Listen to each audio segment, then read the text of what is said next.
From Pocketnow.com, this is Pocketnow Weekly.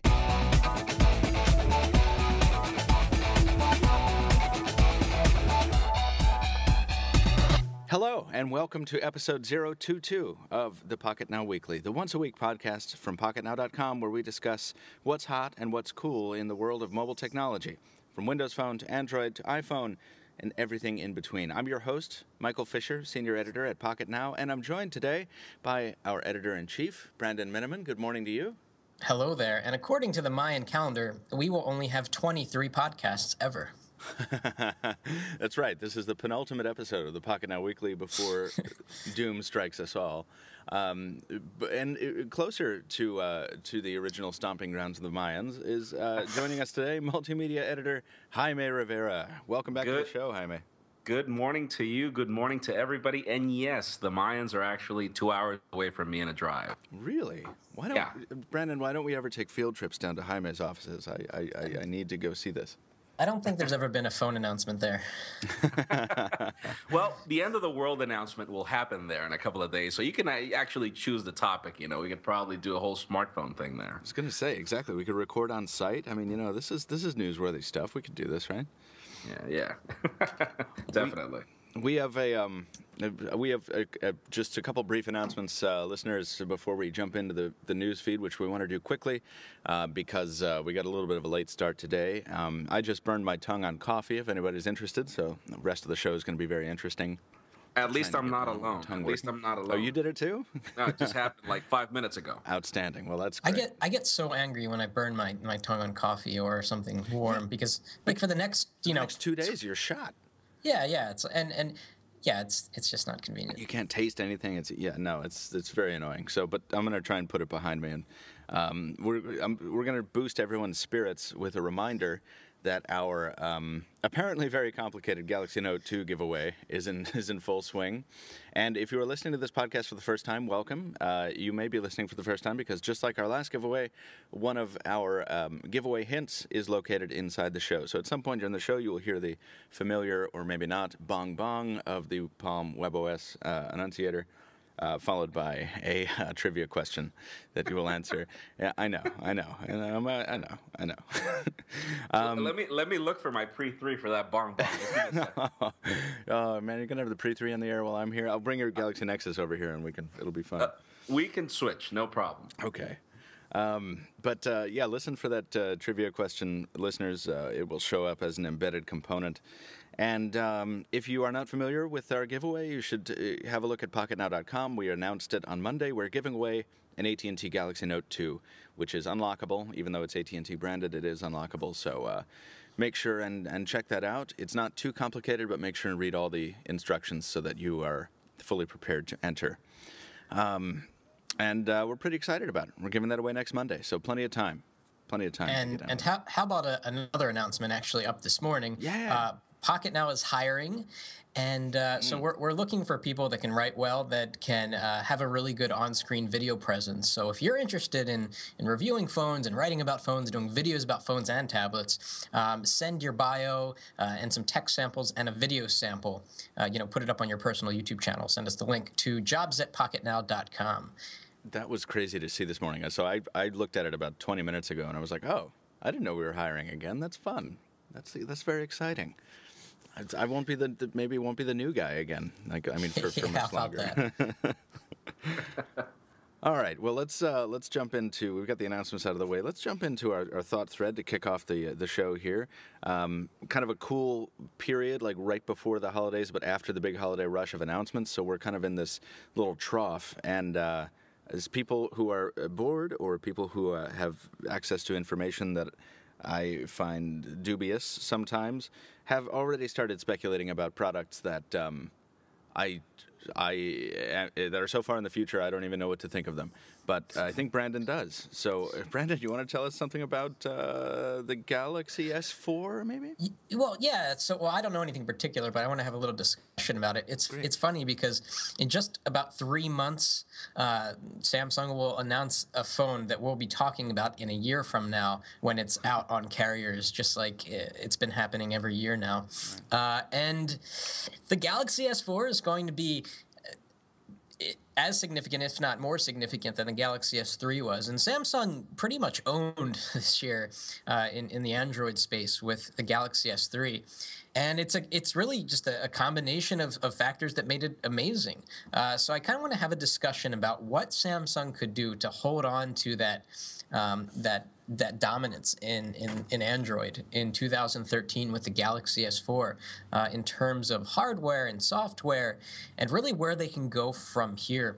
I guess I'll start off with one obvious place that they can go, and that's higher in screen resolution. HTC has proved that more pixels can be better, even if it's beyond that 300 ppi threshold. So, I think 1080p, a 5-inch screen on the Galaxy S4 is a sure thing. And what's interesting is that if you take out your Galaxy S3 and you measure a 5-inch screen, you can actually fit a 5-inch screen in the same form factor as the Galaxy S3, which is important because if Samsung makes the bezels wider and the whole device taller and wider. And they got rid of the home button. Amen. Get rid of the home button. Yes. So you think they're going to get rid of the home button? I don't think they have to get rid of the home button. I mean, try to launch Google now right now with that Galaxy S3. It just pisses me off. I mean, the Galaxy Nexus is a simple swipe to the top. And with this thing, you have to hold the button and then wait for the menu and then press the damn Google Now button. It just pisses me off. Yeah. Yeah, but yes and no. I think yes, they should remove the home button because, like, for example, to get the 5-inch screen, they're going to have to probably take it off. Yeah, sacrifice that chin down below what you're talking about, right? Yeah, you're going to have to go into that chin significantly. But then again, the home button on the Galaxy S series of devices has been there since the beginning, and it's almost like an iconic design element. Like an iPhone, man. It's like an iPhone. That's what you said it when you unboxed the Galaxy S2. This looks too much like an iPhone, right? And that's just the way it is, but, man. I mean, go ahead. We've now written 2 editorials on the site, spaced about 5 months apart by different editors, saying the home button needs to go in general. And, whether you agree with that or not for the iPhone, I think it is eventually going to go away on the iPhone, and I think it's definitely going to go away on the Galaxy series. I just wonder which one of them is going to blink first. And I think it has a solid chance of being Samsung because that screen size is going to have to be, they're going to go with a larger display for their 1080p panel. And Brandon, I agree with you. I think they're going to have to cut into that below the screen area to do that. And and there's something really amazing about seeing a phone that is, in standby state or shut off, whose face is just a continuous sheet of glass. That was it's sexy. It's very sexy. It was one of the cool things about the Nexus 4, the Galaxy Nexus, etc. Yep. Yeah. That's what you wanted about your Razr M that you love so much. That's very true. I do like that thing a lot better than I thought I would. That bezel-less is bezel-less a word actually? I mean, it is now.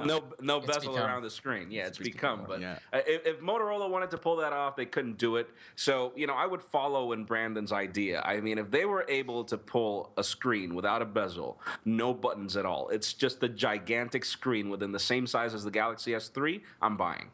Yeah, and well, I mean, we've seen the Droid DNA, and Brandon and I have both handled that, and it's amazing how much display can be fit into a chassis that actually still feels like a smartphone. It is still petite enough, and it would be great to see Samsung do something similar. It's lovely, the 1080p thing. What do you guys think Samsung will bring to the table for the Galaxy S4? I'm just gonna crack up if they bring a 4K screen or something like that. It's just right now. We actually have an editorial right now that just went up which talks about 1080p, 720p. I mean, 720p barely came out by the end of last year. We've got 1080p now. So next year it's going to be the 1080p thing. I'm just wondering what's it going to be like in 2014? Are we going to get 4K or something? It's just going crazier and crazier. I really mean what I'm about to say. I don't think for the foreseeable future, 5 years, we're going to go beyond 1080p. I don't think we're going to go to 4K for a very long time until 4K TV sets are affordable and there's lots of content for it. There's literally no need. I'm really trying to think. It's amazing to hear that from you too. So this is why I think you're right. I mean, when it's coming from when Brandon Menman says there's no need for any higher resolution displays, you're like the most qualified person to say that, because you're the biggest resolution, hound there is. So I agree with you. I think there will be I don't think there's any need for anything above 1080p. But, every time my mouth makes the move to say something like that, I get a little worried because there are people. What is that famous thing that Bill Gates never said? I don't see why anyone would ever need more than 512K of RAM. Which is apocryphal, but it's a hilarious quote. It is a hilarious quote. Yeah, I mean, there's but I agree. I think resolution, we're gonna plateau at resolution, and we're gonna go into the next thing, and maybe somebody will find a way to do 3D in an interesting way. That doesn't make you head. I just wish these smartphone OEMs would forget. We've already reached 720p. Okay, let's leave it at 1080p. That's great. 1080p is great. How about if the next technology they work on is bringing a freaking solar panel on the phone, or work on battery technology? I mean, make something up in order to make phones. I'm not saying make phones thinner. I just wish they would last a week. Yeah, well, endurance, right? That's an interesting place that we have yet to see evolution. And I feel like if any company is going to come out and say, oh, by the way, this phone gets a week worth of battery life, or even like 3 days, it's going to be Apple. Especially because the iPhone 5, is still pretty power hungry. I mean, it's tough to get through a day with the iPhone 5 in a lot of cases. And that's interesting, because in my particular case, the last company I would ever think of would be able to pull that off is Apple. And the reason why is because ever since the first generation iPhone, no iPhone has had good battery life. No iPhone. Yeah, that's true. But I mean, and we can have this conversation later. The iPhone 6, dare I bring that term up? It's not going to have a larger screen. It's probably not going to be very much thinner. Well, we're talking about the 5S, which we'll talk about later. So it's like, where else can it get better besides the software, of course, which is the obvious place? I mean, they've got to be working on battery life. It's such a problem. Yeah. Well, I mean, to kind of get us back toward to the Galaxy S4 here. I mean, I think there are other areas that we can, excel besides battery life. And I wrote a piece on battery life this past week or whenever it was, and I was like, that's a whole different ball of wax. It's a whole different bird's nest in there. But the Galaxy S4 the rumors seem to be attaching to it very readily, as they did before the 3 launch. And will the Galaxy S3 have across the room wireless charging and all this kind of random crazy stuff? But the Galaxy S4 has been rumored to have an unbreakable display. Is that what it is? It's like an unbreakable, flexible display. What is the deal with that? Jaime needs that. That would be awesome. That would be awesome. And the biggest problem with Samsung, and by the way, that Galaxy Nexus that you have is a product of another Galaxy Nexus that used to be Brandon's that I broke. Oh. And the problem with Samsung, and you don't have this issue with HTC, and you don't have this issue, it's funny, but you don't have this issue with the iPhone, is that, Samsung is the only company that dares to take the display, the glass of the display, up to the mere border of the plastic. And therefore, with the Galaxy, either the Galaxy S3 or the Galaxy Nexus, it really depends on how you drop the phone to smash it. Yeah. And that's the biggest deal. If the phone falls on its corner, you're going to smash the display.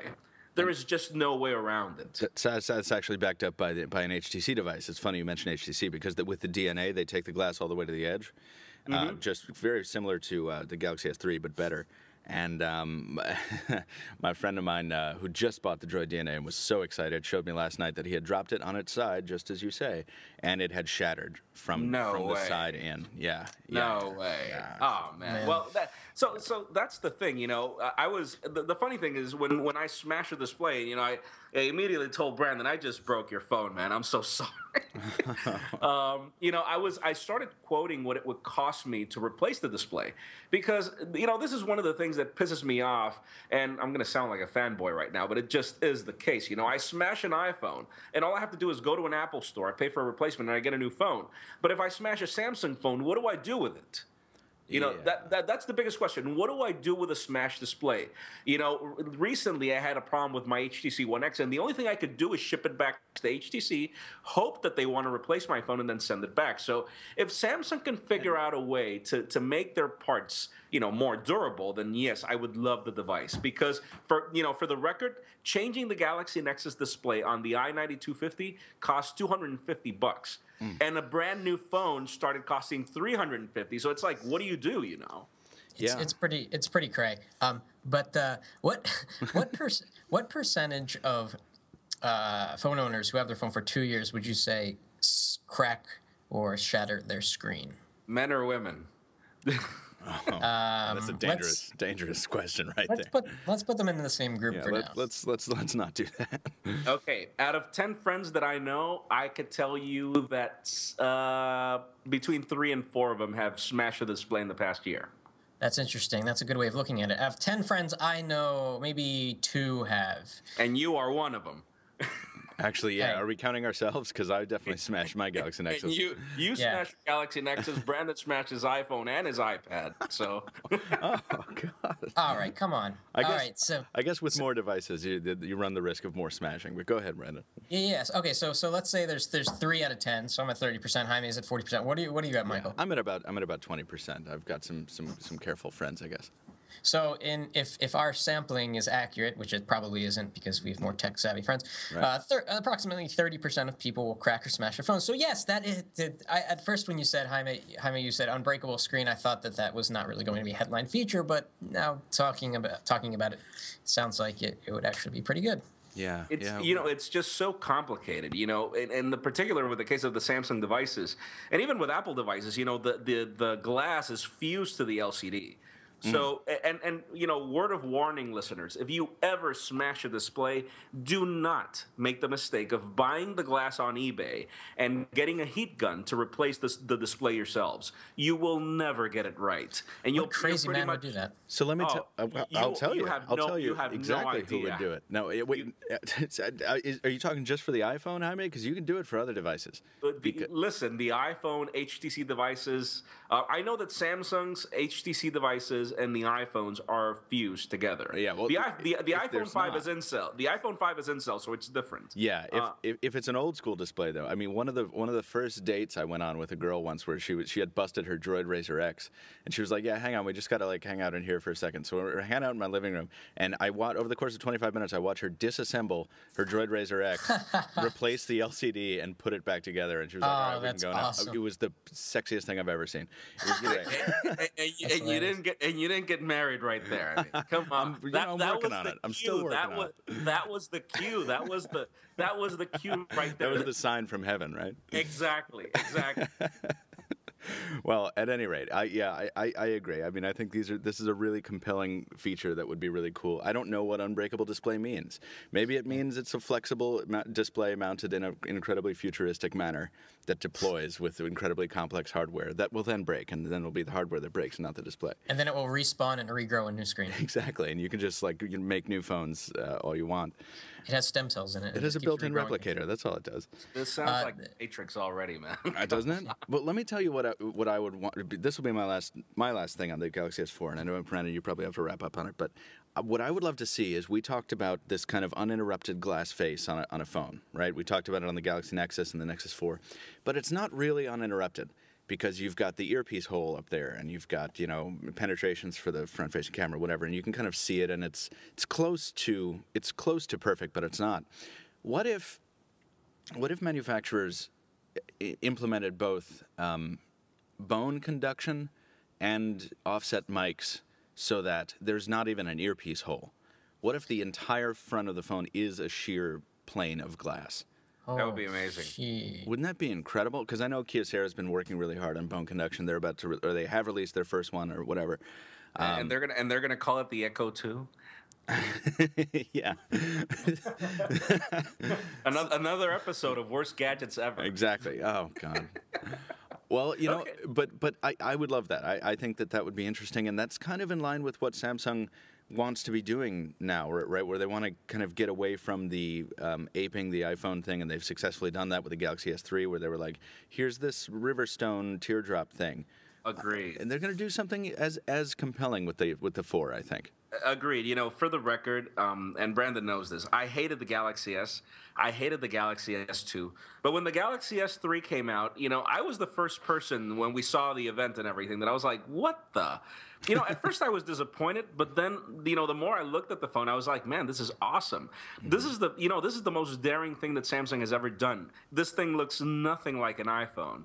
And it is so cool. And I just feel that Sammy just they've got their cool with this phone. They've got their confidence. Yeah. And whatever they can do to evolve the market away from everything else that's Apple, man. I mean, it really pisses me off how many companies try to copy something that other people criticize so much. I mean, Sammy's doing an awesome thing at being unique, and I think that's the way it should go. And if they, bone conduction, be it unbreakable screens, whatever ways they can innovate and still give us a replaceable battery with external storage, and Sammy is gonna win the gold. Agreed.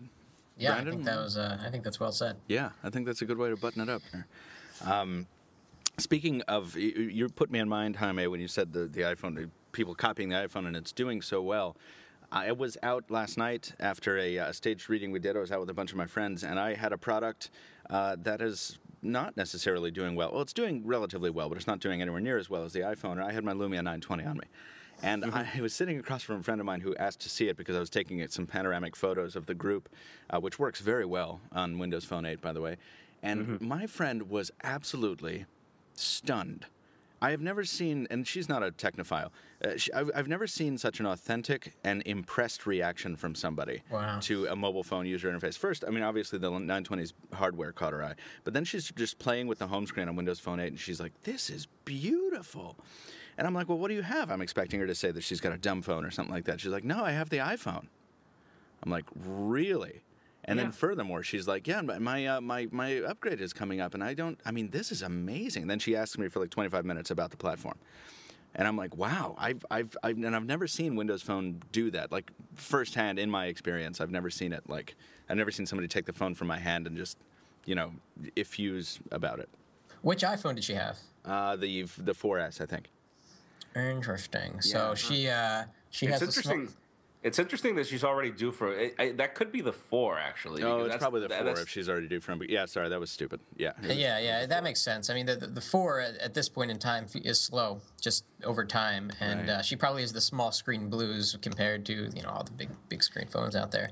So that's interesting. The reaction she had. That's pretty. It was pretty compelling. It was cool, and I wish I had had the 820 out so that I could have, so that I could have had a more relevant experience, but of course the review was already up. I just we've reviewed. Go ahead, Jaime. I'm trying to think about an analogy that could describe Windows Phone adequately, because recently I have this friend that I actually I pulled out the HTC Titan, and my friend was just completely blown away by I don't have a Windows Phone 8 device yet. I admit they're not sold here yet, so sadly I had a rough time trying to get the Lumia 920. For the record, I went to like 3 or 4 Best Buys a couple of weeks ago, and I was not able to get a phone, and I had to come back to my country. But the problem is, here's the thing. Windows Phone, I love it when these guys just stand on stage and talk. Look how beautiful these live tiles are, and look how beautiful the UI is, and how beautiful and how delightful. And you know what? I agree with them when they talk about how beautiful the UI is, because in my opinion it is. I'm just trying to find an analogy for something that's beautiful but not really useful yet. It's got a lot of potential, but its potential it's been 3 years. Well, here's the thing. No, it is useful. Like unless you use the OS, not only use the OS, like you can't pick it up for a day and then because you remember how I felt 3 or 4 episodes ago when you guys were asking me about like how do you like the Windows Phone platform, and I'm like, God, it's weird and I don't know if I still like it. Like you can't just use it for a day or two. You actually have to use it for your daily driver for a couple weeks to acclimate and to find out and to download enough third-party apps that support the live tiles and see how well they work for you. There was an app released just last night, I think, called Weatherflow or something like that brings live tiles to an entirely new dimension. And it uses Windows Phone 8 to you can blow up the live tile to the full width of the screen, and then you've got all this information right there without even entering the app. And it's, it is useful. It's just not used. It's not used to its full potential. I agree with you, but all the kind of beautiful talk that Microsoft people do when they're unveiling a new Windows Phone 8 feature, when it reminds me of Apple stuff. To be honest with you, it reminds me of like an iPhone announcement. It's like look how it's gorgeous and magical. Okay, but here's the big difference between an Apple presentation and a Microsoft presentation. Yeah. Yes, Phil Schiller would stand on stage and tell you how beautiful a computer is or how beautiful a phone is, but the cool thing is their presentations are mostly focused, and just compare this. Yeah. How many developers have you seen on a Microsoft presentation show off an application working on their phones? They don't do that. Zero. Yeah, no, Zero. no. Why do you think that is? Because they want to keep their presentation shorter? No, okay, Right. they're actually longer. So here's the deal. Apple presentations are full of showing you what you can do with the phone, and by contrast, Microsoft presentations are full of how beautiful the phone is. And it's just funny. I mean, you can look at your child and say how beautiful your child is, but every newborn, none of my newborns were pretty when they were born. Well, that's just the way it is. It's a very good analogy. It's a good analogy, but I mean, I feel it's interesting you bring up children, because I feel like children were a huge focus of the Windows Phone 8 announcement because of the the kids corner, in addition to like data sense and rooms, and I seem to remember a lot of functionality being announced at the Windows Phone 8 announcement. Okay, so what I was going to try to point out is you've seen all these videos on YouTube lately, and I'm actually going to move a little bit into Windows 8 right now, but it's just funny. Have you seen these videos on YouTube of Chris Pirillo and all these guys putting their fathers on trying to use Windows 8? No, but I bet it's a disaster. You have to look at this because they cannot figure out how to. These are old men, not old men, but people in their 50s, 60s, that are they're sitting in front of a computer, and Chris Pirillo's like, okay, show me how to go into the start screen, and intuitively the person does not figure it out. Right. And the problem with my friend when I showed him Windows Phone 7.5, which by the way I used for around 5 months before I dropped it. No, not dropped it, meaning I just stopped using it. Right. But the thing is, the person could not find an intuitive way to move around the UI. It was like, okay, this is the people sub, but these are things that I had to explain to the person. Right. And so that was the biggest issue. He was like, it looks very pretty, it looks very nice, but ironically, I find it to have a very large learning curve, which is ironic because then I show the person the Galaxy Nexus, and the person's impression was very different. This looks a little more like something that I'm used to. This person was using a BlackBerry for the past year. So I think that the problem with Windows Phone is that it's just so different that people either feel daunted by it or they just don't feel comfortable enough to give it a try. Windows 8 could probably... Windows 8 could probably bridge that gap, but it's not happening yet. And it's not happening yet because Windows 8 is even more complicated than Windows Phone 8. Like when you use my Surface, it's like I love the gestures. I love pulling in from the bezels and context-sensitive bezels, whether I'm top, bottom, left, or right. But you don't pick it up right away. And I don't think that's a dig against the platform, but the onus is on Microsoft to really, really, really drive home the fact that you do need to spend 2 minutes with this device to get to know it when you first pick it up. And that's something Palm, failed to do with WebOS, because I remember people not knowing how the card interface worked. I'm like, yeah, but once you complicating about so many gestures, you remember right, that? Exactly. And I was like, no, but and then once I watched it. I did this several times. I taught people how to use it. I watched them learn, and after 3 or 4 minutes, they were like, oh, I get this now, and then they loved it.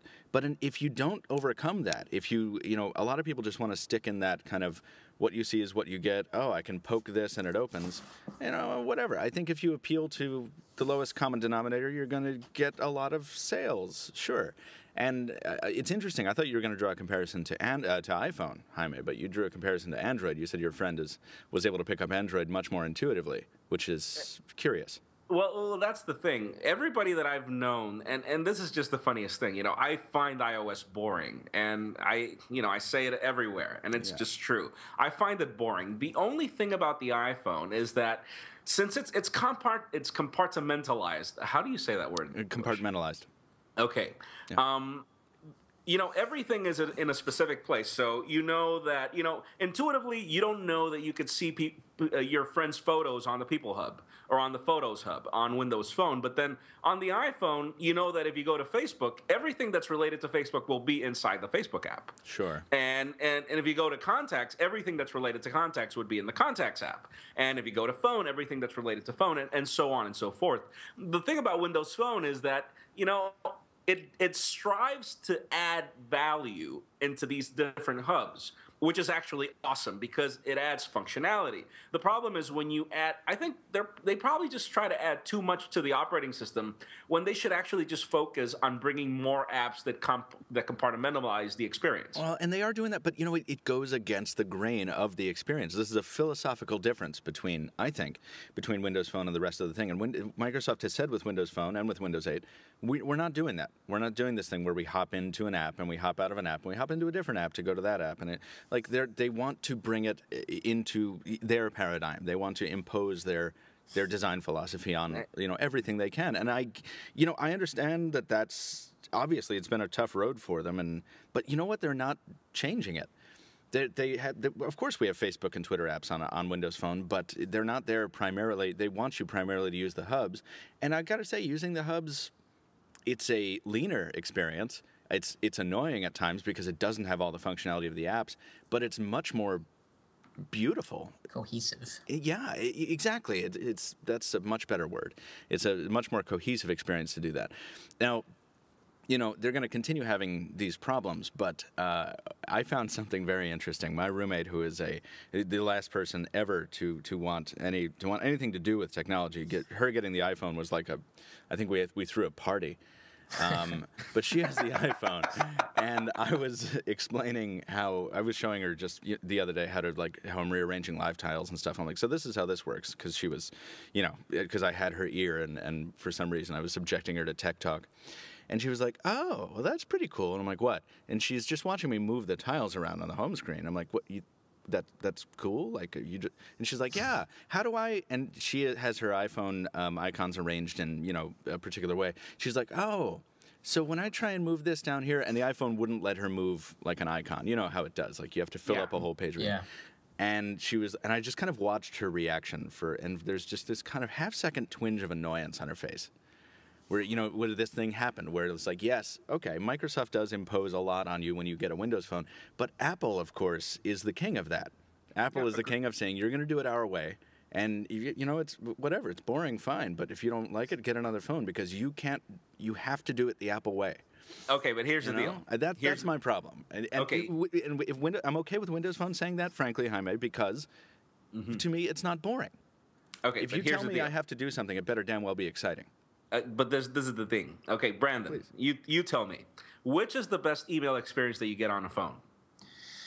Oh, snap. The most efficient or the most beautiful? Both. Which company nails it best?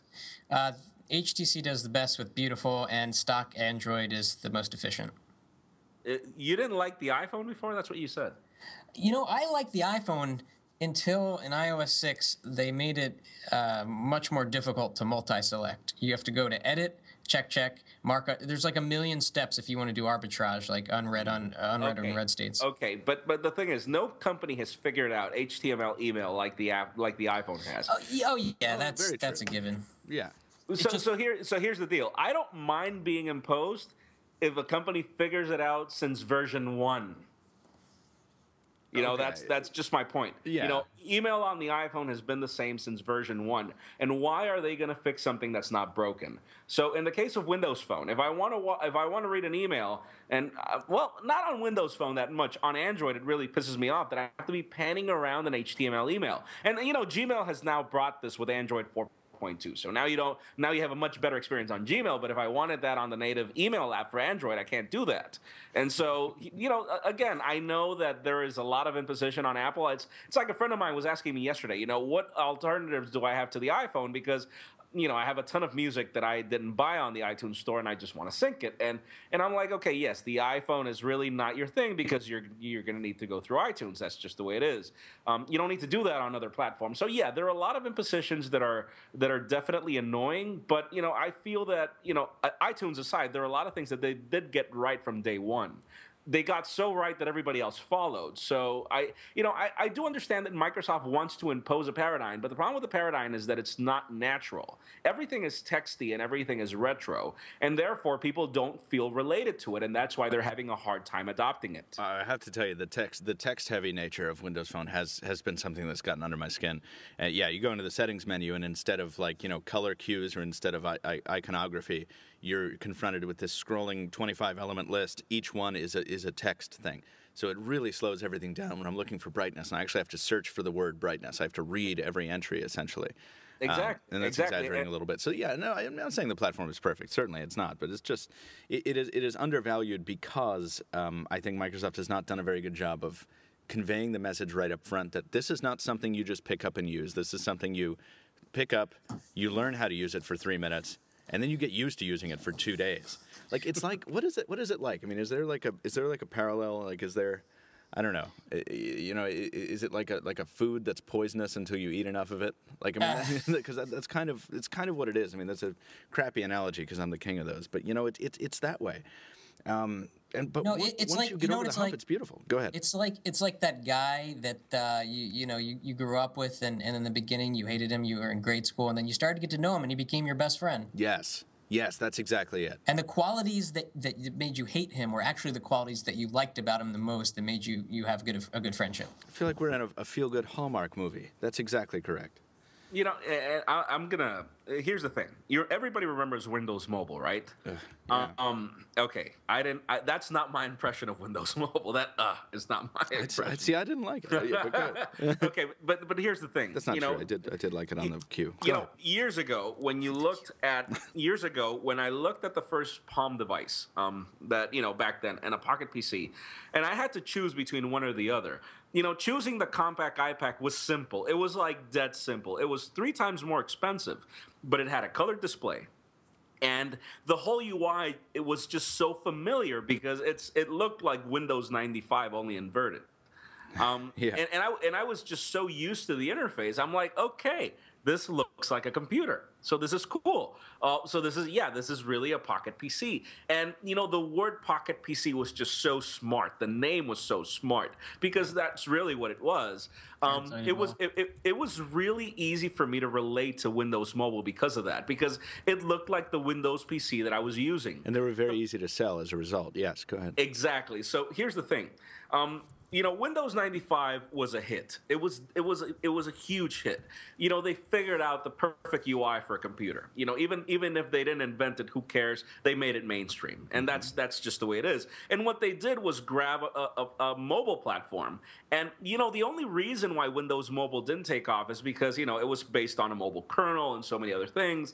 And then they just continued rehashing it instead of evolving it. And I think that the problem with Windows Phone 8, and this is just my particular opinion, is that they've based live tiles and the whole UI out of nothing that's been successful before. And it's great for you to try to do something new. You just can't tell people that it's beautiful and expect them to believe you. What if I don't get Jaime's problem with live tiles. I'm not understanding it over here. It just pisses me off to hear Joe Belfiore all the time be like, look at these beautiful live tiles. And I'm sure. Well, you have a presentation problem. I mean, you've got to use it. You absolutely have to use it. So here's the deal. Okay, why did I stop using, and I'm sorry, Brandon, but this is my last thing. Why did I stop using Windows Phone 7.5? Okay, first of all, out of the 2 Windows phones that I have, none of them were able to take one good photograph. So there was a software issue, and it was not the Dell problem or an HTC problem. It was a software Windows Phone issue. Okay, that's the first thing. The second thing is I would just get really annoyed with multitasking because sure, they were trying to do multitasking, but they never got it right. The interface was just, I don't know. For me, it's too texty. If there's just a point where I'm like, man, this looks like frickin' DOS 4.2. No, that's not fair. Okay. So this is why you dropped 7.5, right? But so you're going to pick up Windows Phone 8, and it's going to be a lot like 7.5, and like I carried 7.5 too, and stuff like that. I mean, but it sounds like you're not going to have much more luck with 8, with the exception of taking better photos because the hardware is better, especially on the Lumia phones. Because it's anathema to the way you operate, mobily. Right, but you have no idea how important that is. That's the only reason why I'm like, okay, what phone am I going to get? I'm going to go for a Lumia. I want to see if Nokia, I want Nokia to put their money where their mouth is. And that's the only reason why I do want to get a Windows Phone 8. If the camera is good and the app experience improve, I am willing to sacrifice the live tile experience. I'm willing. I'm willing to put up with. I want to revisit this because I cannot wait until you have a Windows Phone because I love this conversation. I love this discussion about Windows Phone as a whole. And Brandon, we both steamrolled you there. Did you have something that you wanted to jump in with? Yeah, what's interesting is that the UI of Windows Phone is unfamiliar because it doesn't match the paradigm of a mainstream product. Meaning, if Windows 8 had come out 2 years ago and it was wildly popular and successful and people really liked this Metro thing and 100 million people like understood this live tile thing and the Metro design, I think Windows Phone 8 would have a different rate of adoption. Agreed. It happened in reverse, and it happened that way because Microsoft stumbled upon a hidden success that this Metro UI is well received. But it's kind of unfortunate the timing of all of this because then you have people like Jaime that are like, this live tile thing just doesn't work for me because I can't relate to it. It doesn't make sense to me. Yeah, and we'll have to see going forward how the relationship between Windows 8 and Windows Phone 8 either drives each platform forward or drives them each into the doldrums. But I think there's a lot to be explored there. I think Windows 8 is an entirely different question because it does bring in so many more gestures, and it'll be interesting to see what Microsoft ports from Windows 8 into Windows Phone 8 because that non-existent home screen to the left of the current home screen is just begging to be used, and it's going to be really interesting to see what they do with that. Agreed. Yeah. Commenters must really love me right now. I was just gonna say, like, when this this podcast goes live, Jaime, we're gonna all be overtime in the comments. I love you guys too. Let me go ahead, Brandon. Let me just never mind. I was just gonna save you the what's it called? I wanted to soften the blow by just calling you a jerk, Jaime, and getting it out of the way. You are a jerk. You are a fanboy. I hate you. Go back to Cupertino. Cupertino. Well, anyways, let's kind of move on here because I just want to mention that we now have almost the entire Lumia 800 series, or the 2012 edition Lumia 800 series reviewed. The 810 for T-Mobile USA, the 822 for Verizon Wireless, and the 820 for AT&T. All of those reviews are posted on the site. Listeners, if you haven't seen them yet, you should.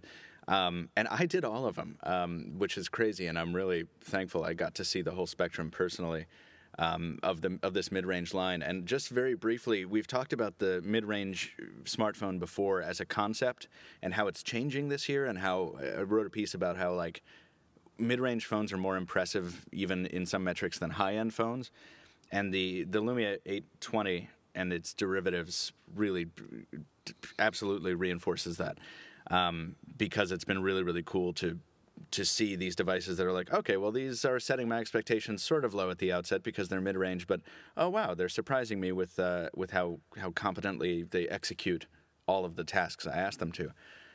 That said, it is really, really interesting when you surprise yourself.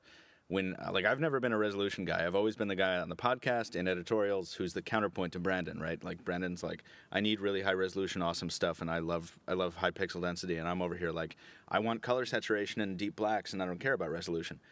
But using three Lumia 820 series devices over the course of a month has taught me exactly what it's like to be using last year's display for an extended period, and it's not very fun. Yeah, I mean, I'm starting to be able to see. I was going to say, I'm starting to be able to see the fuzzy edges on text and stuff. And yeah, and as we move forward, as this 1080p explosion continues, that's only going to get more pronounced. So that's the sad thing to me about the 820s and a lot of the mid-range devices that are launched today. Sure, they're fine today, but even regular users are going to be able to, in a year and a half, when they still have the same phone and they're still locked into that contract and they're not eligible for an upgrade for another 6 months, that screen is going to look positively antique. But what if you don't have anything to compare it against? What if you're using a WVGA screen for 2 years? You're not looking at your friends' phones. You're not looking at other phones in the store. Right.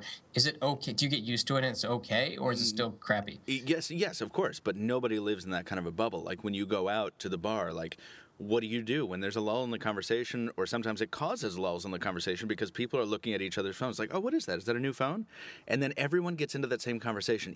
And this isn't because people know I'm a tech writer. Like half the people I hang out with don't, but they'll just do it themselves. They'll launch into this thing. Oh yeah, it used to be plans. It used to be carriers. It used to be like, oh, I got this plan for 400 minutes and whatever. And now it's devices. It's like, oh, you got the iPhone. Oh, you got the new Galaxy. Oh, what's up? And then it's a like 25-minute conversation. You got the new Galaxy. That's just the funniest phrase of the year. Isn't it? Considering that, we've talked about that at length. But, anyway, that's disappointing. The only other thing I want to touch on in that kind of same vein is I tried to take a self-portrait with the Lumia 820's front-facing camera. And this, I think, spawned that editorial I just wrote about full-res front-facing cameras, and also I included an impression of this in the review. Do you guys remember VGA resolution cameras? Oh, yeah. It made me look a lot more pretty. Yeah. Agreed. Well, man, I had kind of forgotten about VGA resolution cameras, but the Lumia 820 incorporates one as a front-facing camera. It's weird because the carrier variant, the 822 for Verizon, the 810 for T-Mobile, each has like a 1.3 megapixel front-facing shooter, like, is standard. But the 820 has a 0.3 megapixel shooter, I think. It's like 640 by 480 or whatever the hell that is. So I take this picture and I look at it and I'm like, wow, there must be something wrong. The three of us have been turned into kind of amorphous blobs. Well, I thought you had an iPad 3 anyways. It takes the same photos front-facing anyways. Does it? Yeah, it's a VGA camera. I keep forgetting that front-facing camera is there. And imagine that blown up on the Retina display. That looks beautiful. Heinous, yeah. Well, it's just Who would ever use the front-facing camera on an iPad? Well, here's the deal. Whichever company figures out how to put a full-resolution camera front-facing, that would be the perfect Facebook phone. The perfect phone for your bathroom pics. Yeah. Bathroom for your bathroom duck face mirror pics. Yes, exactly. Pucker your lips and tucking your fat stomach and just do a little pout, puff up your chest, and get a high angle going there. That's how I film all my phone reviews. And don't forget to move the toilet away from the photo. That's right. There's nothing worse than a toilet in a photo. Let's wrap up the Windows section here. We kind of already talked about the Windows Phone 7.8 into Windows Phone 8, but I just want to say I think this is one of my favorite headlines of the month. From Adam Lane, what if Windows Phone 7.8 was named Windows Phone 8 instead? I think that would have been a smart move. It's fascinating, and I think it would have been a smart move too. And a commenter provided the counterpoint where he said, I think if it weren't for the kernel change, that's exactly what they would have done. But I mean, what do you call iOS 6 on an iPhone 4? iOS 6. Exactly, and the reason, even though you don't get what don't you get on the iPhone? You don't get maps. You don't get I think they should have just called it Windows Phone 8. And if your phone doesn't have NFC, it's not Microsoft's fault. It's the OEM's fault. I think Microsoft is kind of bearing a lot of heat for this, that they don't necessarily deserve because they were more honest than other companies generally are with their release. It was one of the first pieces I wrote for Pocketnow where I was talking about the phoneification of the tablet, and I was like, getting so annoyed with my Apple products because I'm like, yeah, well, I have iOS 5 on this older device, but it runs like hell. So why is it called iOS 5? It's not the same experience. And I think Microsoft probably had the same attitude, and as a result of their honesty, they're just being, dragged through the mud. They're being dragged to the mud not because of the name. It's because of the deployment. Where's the software? Nobody has seen it yet. Nobody has tested it yet. Nobody has a phone that has the upgrade yet. So if they would have launched Windows Phone 7.8 at the same time that they launched Windows Phone 8, then things would be nice. But, there are a lot of unhappy customers that are wishing they had, the new tiles that they see everywhere, but they have to buy a new phone and they just can't afford it. So it just pisses people off. They won't buy a phone in the future. That's just the way it is. Right. Well, I don't know. I would like a Windows Phone 7 device still kicking around so I could try Windows Phone 7.8. But I'm sure we're gonna have comparisons, and you guys have them, and it'll be good. We just to close out, Windows Phone Surface is coming to new retailers. This is something that I don't think is a surprise to anyone, but it was announced. Tell me something, Michael. What do you think? I read your thing and everything, but what do you think? Right now, what do you think about that Surface? I will tell you that, and this is why I kind of wanted to bring this up before before Brandon has to go. I will tell you that I stand behind everything I wrote, and I still really like the idea of the Surface. But I have had a very busy week. And this isn't a cop-out. This is actually a point. I've had such a busy week that I have had to rely only on the most efficient and practical devices with which to get things done. As a result, the Surface has served primarily as a scenic component in my video reviews to prop phones up at the right angle. The Surface, the Surface is a device I lean phones against so there's no glare on the phone screen. That's what I've been using the Surface for. So that's just the reality of the Surface. I mean, last time I was traveling, I flew through 3 airports. Hold on, wait. I saw one Surface. Yeah. And 1,000 iPads. Of course, but and that's going to be the case right now. Of course, the Surface is such a new product that even if it was a runaway success, you'd still be seeing that because it's not embedded yet. And by the way, since Jaime's already thrown himself under the commenter bus, I'm not doing that. I have to say I need to come back to the Surface and have a look at it. But I will tell you that this experience taught me more about where the Surface is in its development than spending like 48 or 72 uninterrupted hours with it, as I did. Because when I have to rely on something that I need to get something done right now, then I'm going to use the MacBook Air, or I'm going to use my Nexus 7, or I'm going to use my iPad. You know what I mean? I don't turn to the Surface. I turn to the Surface when I am done for the day. And you want some novelty. Exactly. When I want some futuristic novelty. And that's what the Surface is to me right now. I was going to propose the question, what does the Surface RT do? One thing, what does it do better than any other product? And I'm not saying prop itself up on a table. I'm saying in terms of getting a task done or just consuming some piece of content. And I don't think that there's an answer for that. There isn't yet. Off the top of my head, I also don't think there is one. I don't have a name for it yet, but there's a name for that phase of a device where it's like the honeymoon phase, where it's still really new, and you're carrying it around, and you're using it not because you want to get things done, but you're using it to use it because it's new and it's fresh. So, for example, I don't need to make a to-do list right now, but I'm going to go ahead and make a to-do list right now because I want to use the device because it's fresh and I want to kind of explore it. Mm-hmm. That's where the Surface still lives in my brain. When I take out the Surface, I'm doing it very specifically to use the Surface, not to get something done.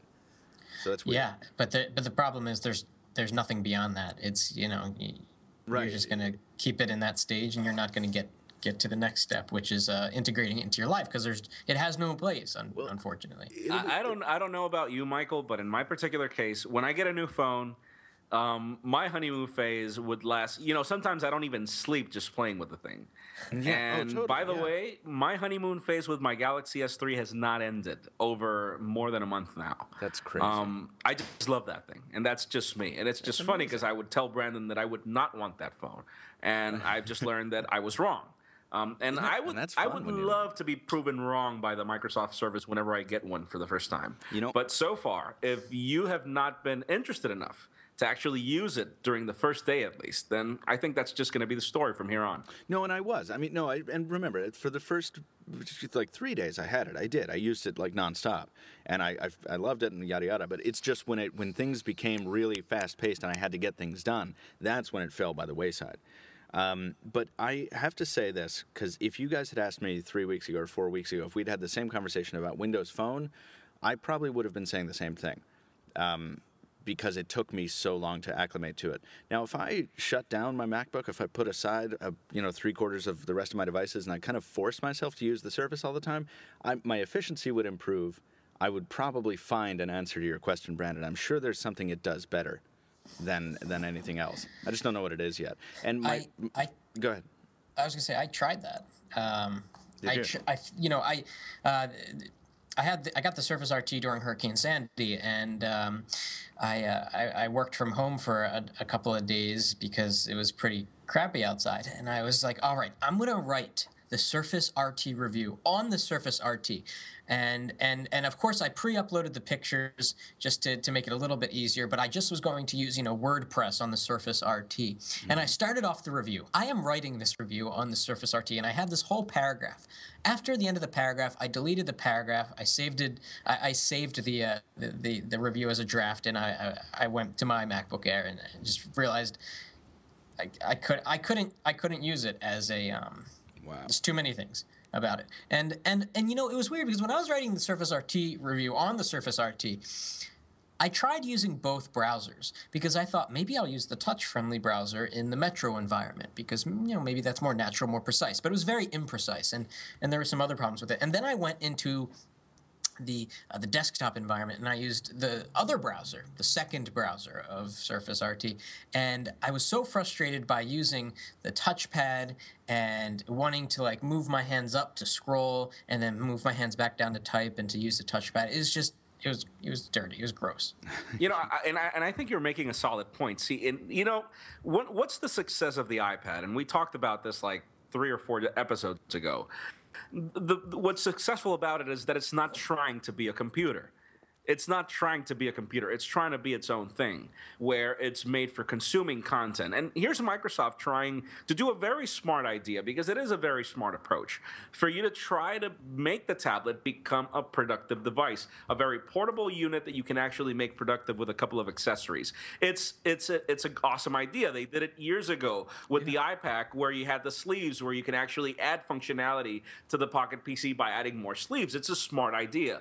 But the problem is that, it's a cumbersome experience, and that's where it really fails. I mean, not even Skype on the Surface. We tried Skype with Brandon for his review, and even Skype on the Surface was terrible. And so here's the point. Microsoft owns Skype. Exactly. Right. That's the irony. Not even their own things are done right. So here's the thing. I think that the Microsoft Surface RT would have been successful if they would have focused on bringing a tablet-only operating system and not trying to sell a productive computer. Because whoever person is coming from a netbook and wants to move into a Surface RT will most probably return the device after a week of knowing that it's not really a computer. So here, I'm not asking this because of the reason it sounds like I'm asking this. What a great sentence I just made. Isn't it beautiful? I'm going to write that down. Confusing. I want to ask you a question. Now, you have not actually used a Surface, right? No. Okay. No. Every single observation you are making in this podcast is I cannot disagree with. It is absolutely correct. And that is... my principal objection, if I were somebody just listening to this, is that you've never held one or you've never used one. But you are absolutely correct, because it doesn't. And Brandon, by implication, you're correct as well. But it's just fascinating that someone who's never handled it can draw the same conclusions that I completely agree with, having handled it. So I don't disagree. I think, guys, we actually have 15 minutes before Brandon has to bail, and I do want to touch on a couple other things. So can I ask you to just kind of can we wrap it up on the Windows front? Is there anything pressing? He's asking us to shut up, and so we can. Please, let's move on. Let's ask everybody to shut up. No. I want to jump in, and I kind of want to stagger this just a little bit, and we're going to fragment the rundown a bit. And then, Jaime, you and I will do some listener mail after Brandon goes. How does that sound? Awesome. Good. We had a couple After the Buzz episodes, and the reason that I'm really happy that Jaime and Brandon are on the show together is that they can each kind of give some brief thoughts on to encapsulate their After the Buzz experiences. Brandon did an After the Buzz episode for the iPad 4, or the late 2012 iPad, if you prefer, and Jaime did one, of course, for the iPhone 5. We've been really loading up on After the Buzz episodes recently. We hope your listeners have enjoyed them. If you haven't seen the new ones, please go to Pocketnow and find them. There's an After the Buzz tag there. Oh, under our new... Brandon, have we launched the new series page yet? Yes, there's the new series page at the top. It says Features. Features, yes. Go there. It's awesome. Anyway, who would like to go first? Because we've been talking about these iOS devices. I think we just finished talking about tablets. I think it would be logical maybe if, Brandon, you encapsulated your thoughts on the late 2012 iPad After the Buzz. Well, actually, I was going to ask Jaime to start, okay. But I wanted to start him off with a thought. Jaime, would you agree that the iPhone 5 is like a beautiful woman that you are dating that is pretty smart and capable, but you find out after dating her for a while that she's boring as hell? The beautiful part. That's like the funniest analogy ever, but it's like the most accurate one. Yes. I emphasis on the beautiful part, like she's got soft skin, like everything about her, visually, aesthetically, in terms of tactile, it's great. But then you start, date, and then the dinner table conversation is just like she's trying to do the how to lose the guy in 10 days thing. Listen, yeah, it's funny. I remember that after I got the iPhone 4S. Earlier this year, pretty much, or last year, I remember that I dropped it at a bar, and I was with a couple of cousins and a friend, and it just scratched all over the screen. And great that I was able to go swap the phone for free. But I remember that my aunt was there, and she was like, "Why does your phone not have a case?"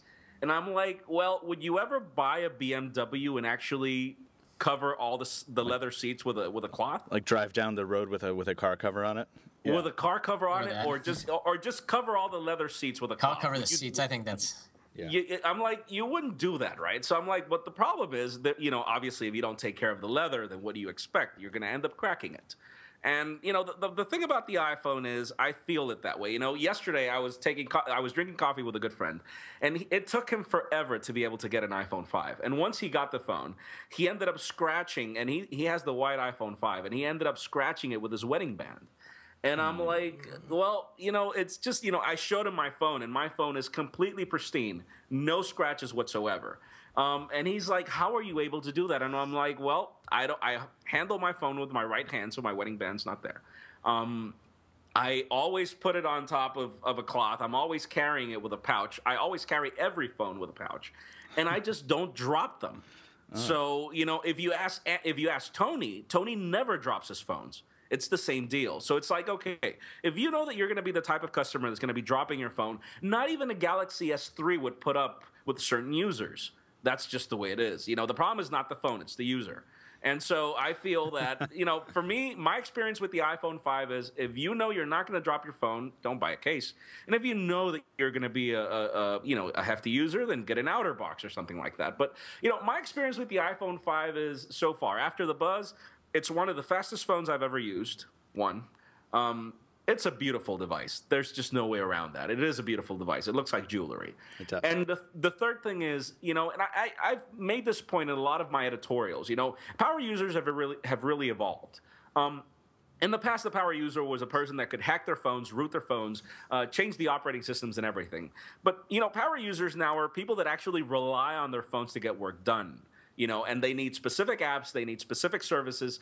And so, the iPhone is king for those type of power users, but it's not really a king for those people that are out to root phones and stuff like that. So, my experience is, I feel that it's still a great phone. I just wish that Johnny Ive would trash the hell out of iOS, at least aesthetically.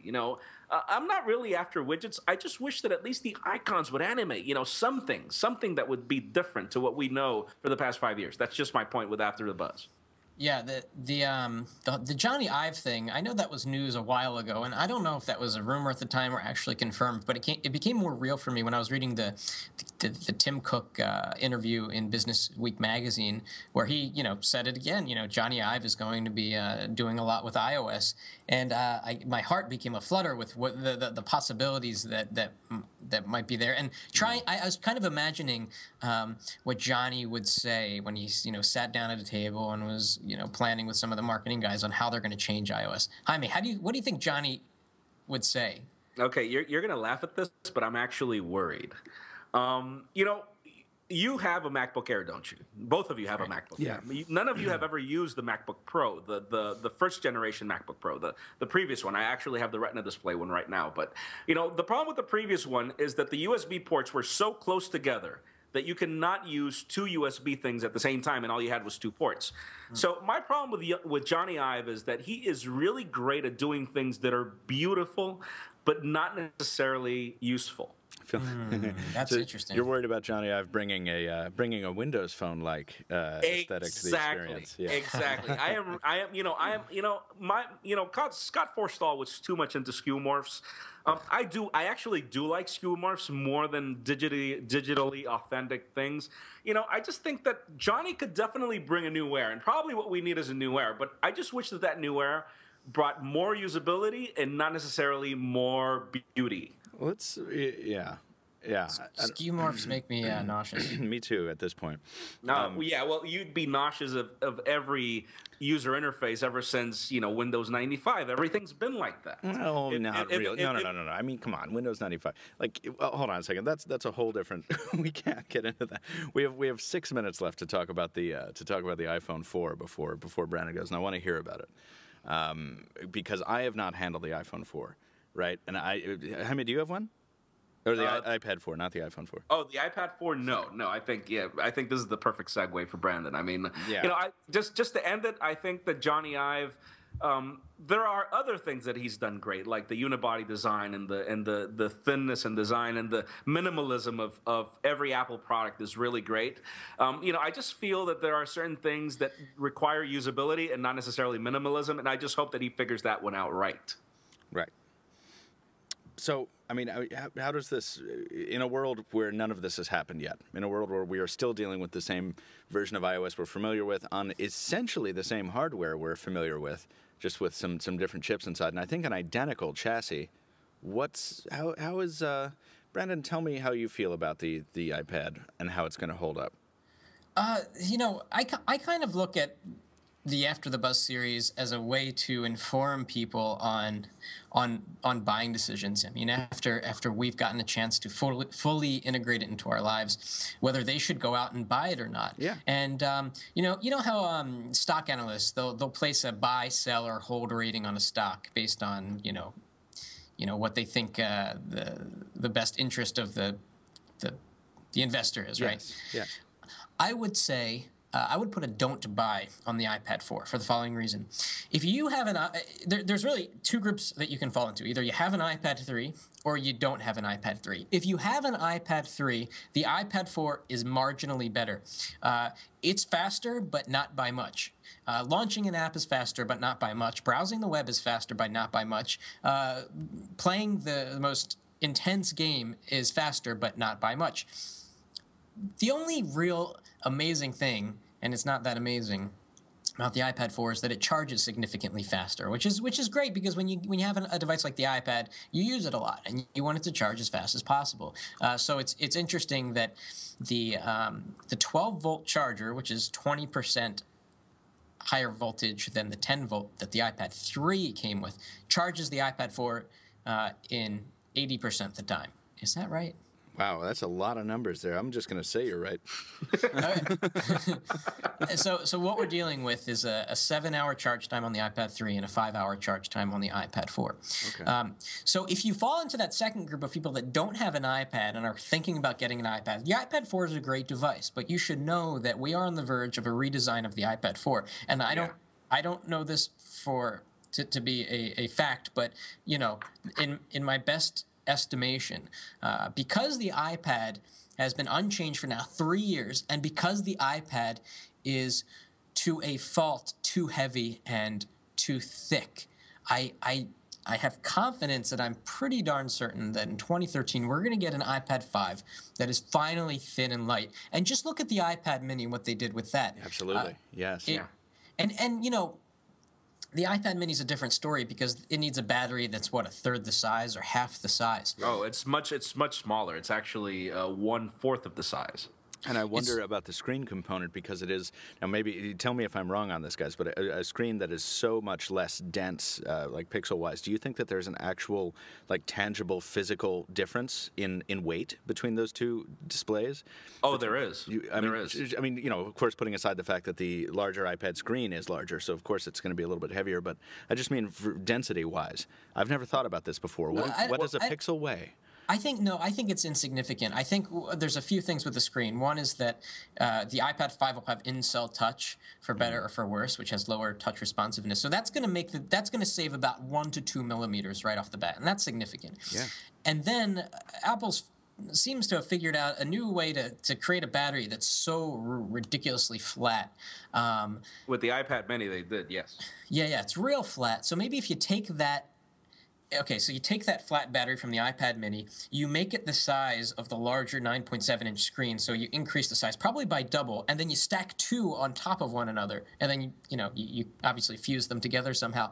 And I think the iPad 5 is going to have that battery, so maybe that's good for another 2 or 3 millimeters. We're not going to get a device as thin as the iPad Mini for the iPad 5, but I think 3 or 4 millimeters is a good bet. And in terms of weight, I don't think they're going to do much with the weight because of the battery's going to have all the heft, but it'll be significant. So after the buzz, the iPad 4 is still a great tablet. It's my favorite tablet by far because of the high quality app selection. But I don't think it's a good time to buy an iPad 4.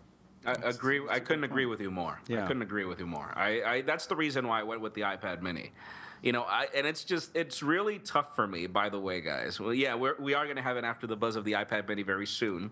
But I have a Retina display MacBook Pro, and I have a Retina display iPhone, and I have a 720p Galaxy S3. And for me to go to the iPad Mini is tough, but the thing is just so freaking light that I'm willing to put up with it.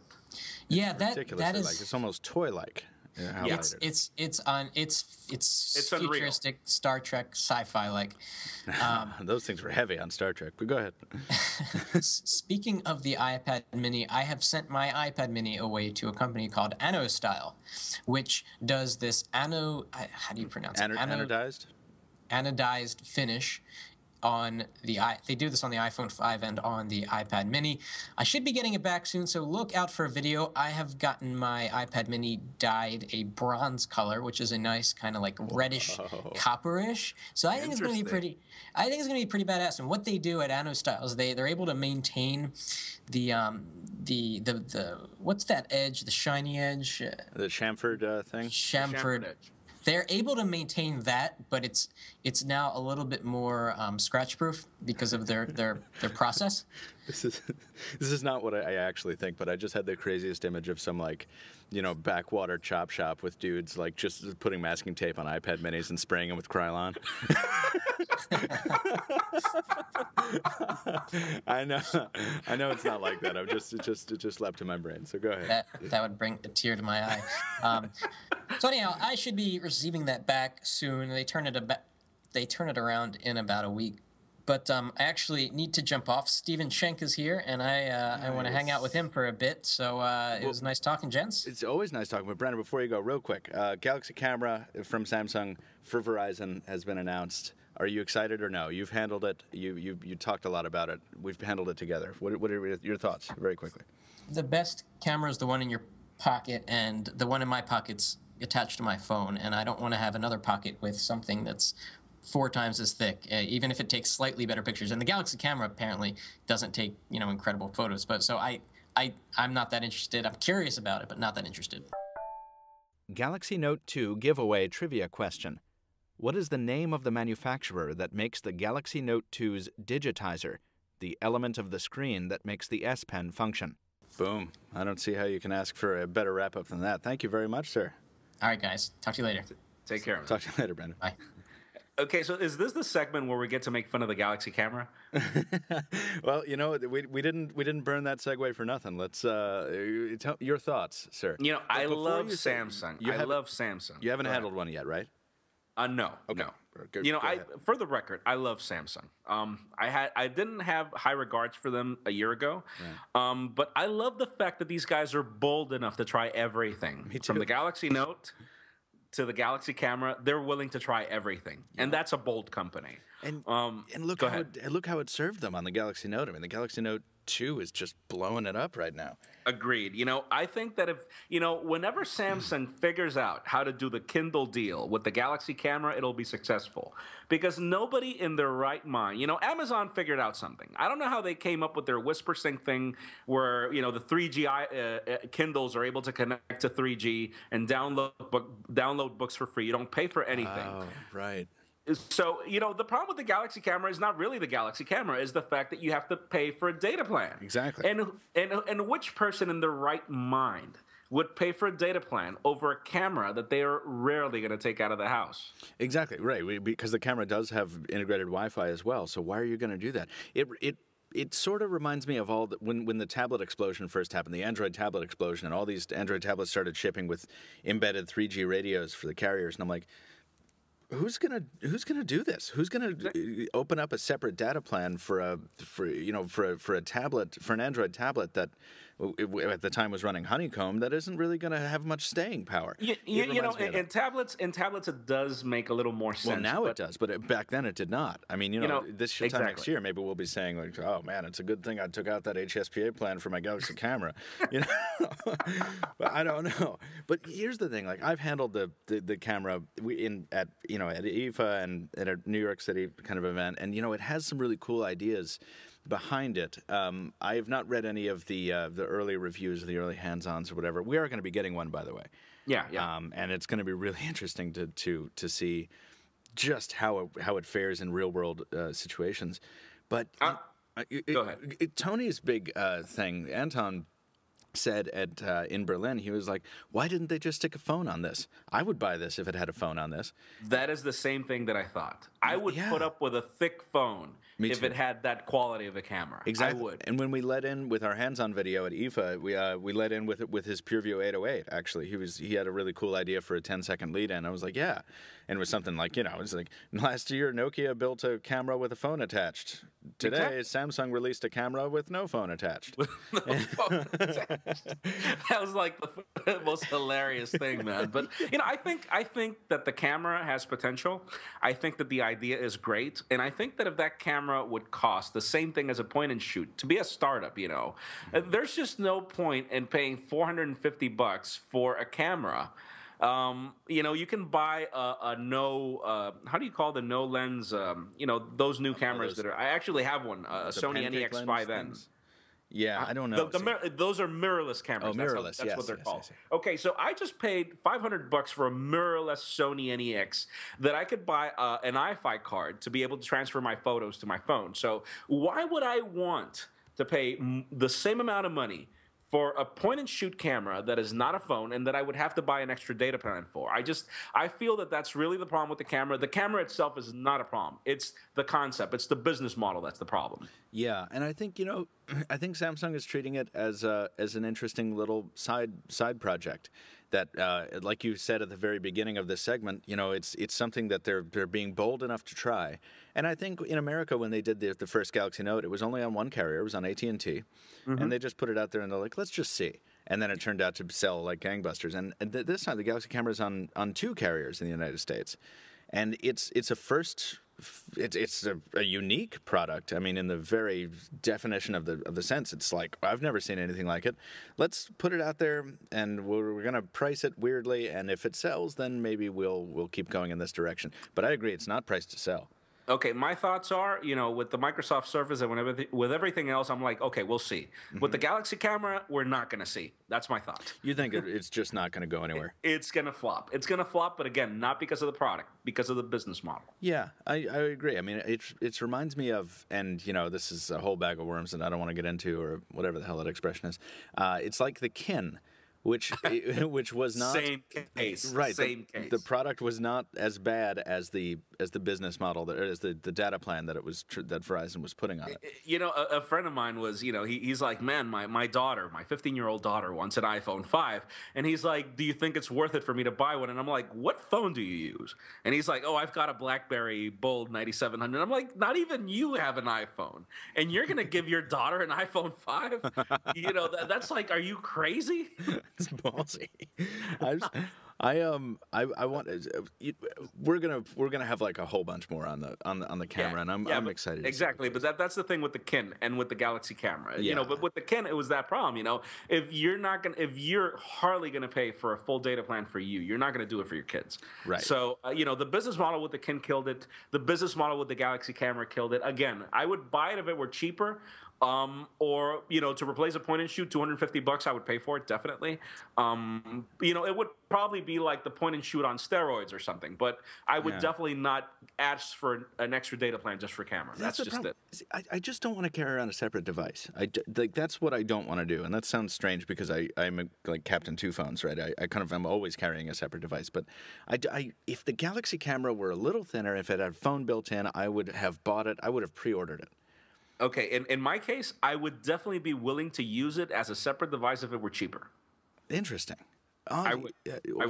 We're gonna have. This is as far as we can go, speculation-wise and time-wise, because we don't have it yet. We're gonna have it very soon. I can't wait to talk about it when we finally have it. Let's do this again. And we actually let's kind of close out Android here. Have you had any exposure to the HTC VX? Jaime? You were able to handle it. I haven't really. It's I love the minimalistic design of the phone, at least on pictures. I'm just not sure. What was your experience with it? It was very cool. The HTC VX, listeners, if you're not familiar with it, is a mid-range device that has been that is finally making its at&t debut after having been delayed several times. I think we handled it first in New York City when Brandon and I went for the at&t Unwrapped event. Yeah. Excuse me, I'm clicking on the link right now here just to... Yeah, that's right. So if, you should really look it up if you haven't looked it up, listeners. Like it's cool. It's kind of like a 1X that got the... that maybe... It didn't get like beaten with the ugly stick, but it got a little rap on the head. I think it's actually quite beautiful in person. The renders don't look good. The press shots actually don't make it look very good. But it's got that, the polycarbonate back, and it feels really, really excellent. And it's one of this cadre of devices that I talked about earlier in the show, and that we've talked about several times, of this kind of mid-range resurgence. I think that, with the One VX, and this is just the thing, I have a 1X. Mm-hmm. And probably, I've said this so many times, my biggest disappointment with the 1X is it's just a cumbersomely big, heavy device. It just makes my fingers go crazy, and I have big hands. Mm-hmm. I feel that Samsung did a great thing with the Galaxy S3 in figuring out a way to make a big phone light. They did a great job, and but I remember that my impression when I held the 1X for the first time was that I actually liked the 1S more because it was just light enough and big enough to be perfect for me in my particular usage needs. So I feel that the One VX is right there. It's right in the middle. It's not too big, not too small, and I love the design. I feel that HTC has great designers. They really understand hardware very well, and they're really bold with their designs, even though they look a lot alike. I feel that they're very ergonomic in their own way. So I do like that phone. Would I buy it? I would. Yeah, definitely. And I would definitely consider it because in person especially, the VX catches the light. It has this kind of enhanced silver bezel that really catches the light nicely, and it looks a lot more high-end than I guess it is. It looks very elegant, so agree. And it is, yeah. But, I'm glad to see it's finally out. I'm sorry it's late, and it's not going to make it's not going to do much for HTC. It's a beautiful design with a bad parent company, and this is not me throwing a rock at HTC. No, and it's right. It's not. They're a great company, but they are really struggling right now. They're not figuring it out, and they're not. You know what? They're starting to, because the Droid DNA, which we talked about endlessly on a previous episode, and which we've talked about for weeks, and which we've covered extensively on the site, is such a beautiful thing. And when we heard about the Butterfly launch, which we kind of interpreted as a global launch, we were all talking about it like on email. We were talking about it on IM. We were all just abuzz with speculation. And it turned out to be that the HTC Butterfly, which is the Droid DNA and the Butterfly J, it's all the same thing with different radios, was only announced for China that day. I remember, I know, and I was preparing the script for Pocketnow Daily that day. Yeah, and I was like, oh my God, the global DNA. It's like, oh, here it is. Oh shoot, Amazon, when are you going to get this thing? I want this phone now. Exactly. I was crazy. Yeah. And then I started looking at the specs. And I'm like, wait a second, what are these 3G bands? I'm like, 850. Mm-hmm. Well, I got 850 in one of my carriers here, but I actually want to use this on another carrier that I use. And I'm like, what the? Wait a second. And where are the rest of the bands? What year is this? 1900 for the United States. Yeah. Exactly. And I'm like, okay, there's got to be something wrong. One of the emails, he's like, wait, look at the bands, guys. And we're all looking at the bands. I'm like, wait, this is crazy. This isn't a global variant. What is going on? But meanwhile, you're writing a script for the Pocketnow Daily. I'm halfway through an editorial on the global butterfly. So I'm like, son of a, got to go back and rewrite all this. So anyway, it turned out to be the Chinese one. And I reached out to HTC, and they were very quick to reply. The one thing I wanted to confirm with them was that the device had a micro SD card slot. Mm-hmm. And because that is the primary thing that I've complained about, that everyone has complained about with the Droid DNA, is that it only has 16 gigs of storage and there's no expandability, and that's just absurd. Okay, what did they say? Flagship device. And HTC, to their credit, responded very quickly as they could. Our contact was in Beijing for the launch, so he responded as quickly as he could, and he said, that is confirmed. The micro SD slot is present on the Butterfly. It was not present on the Droid DNA because they needed the room for the LTE radio. Oh. Now, I don't know if, it's far be it from me to question that. I just, let me try to understand this. There are you have a mid-range Nokia Lumia 820 with you, with a micro SD card slot, a removable back, a removable battery, and an LTE radio. And how is it that HTC can't figure out how to add a slot, and I'm not going to use the word, an F slot on a 5-inch phone? I know. And especially, and this is HTC, which we've already established makes some of the best hardware in the business. Agreed. So is it that? I mean, are they just willing to sacrifice all that in the name of aesthetics? Because maybe it really isn't possible. I think HTC is the next BlackBerry. You remember the days where the BlackBerry Pearl was like, you can buy it with Wi-Fi but not with GPS, or with GPS but not with Wi-Fi. Yes. Yeah, the GPS and that was the only reason why the BlackBerry Bold was such a hit, because it was the first BlackBerry that had everything. Yeah, I don't know. I hesitate to say that HTC is the next BlackBerry. I really, because I think that they were in danger of becoming that in 2011, but then they learned their lesson and have been, they haven't been doing better financially, but they've been doing better from a product perspective this year. So I think that they're on the right track. Maybe they're not going anywhere down that road, but at least they're standing on the right road. Okay, the problem when you focus on specific products is either your products have to be, and these are the things where I'm like, why are you guys following Apple? These are the stupid things that I feel that OEMs should not follow. Non-removable batteries is a mistake. Mm-hmm. Non-removable storage is a mistake. And it's just funny when you have an HTC, and I'm sitting here watching Peter Chow at MWC in Barcelona, which you're going to be there next year. Yeah. And I'm like, okay, he's like, and this is the most iconic, beautiful design. And when I go grab the phone, and I'm like, okay, where's the SD slot? And wait a second, it's sealed. And I was carrying an HTC Sensation in my pocket there. And I'm like, wait a second, this phone has everything. And then the new One X doesn't. And I'm like, what is this? What's going on? And I'm like, why are you guys doing what you're not supposed to be doing? Right. These are the things you shouldn't copy from Apple. Non-removable batteries, non-removable storage. Yeah. That's just a mistake. And and I'm like, okay, fine. They were trying to make a slim design, and it's beautiful polycarbonate, so fine, I'm going to put up with it. And then you get Samsung 3 months down the road with a Galaxy S3 that has everything. Right. I mean, you have to know what you can get away with, right? Right. And I don't know. We're gonna have to see what goes on. I'm looking forward to the Butterfly global launch because it's guaranteed, basically, in my view. And tell me if I'm crazy on this. It's guaranteed to have a micro SD slot and probably just an HSPA radio, right? Yeah, version? Most probably. And I am with you on that. Butterfly. Day one, I will buy it. I will.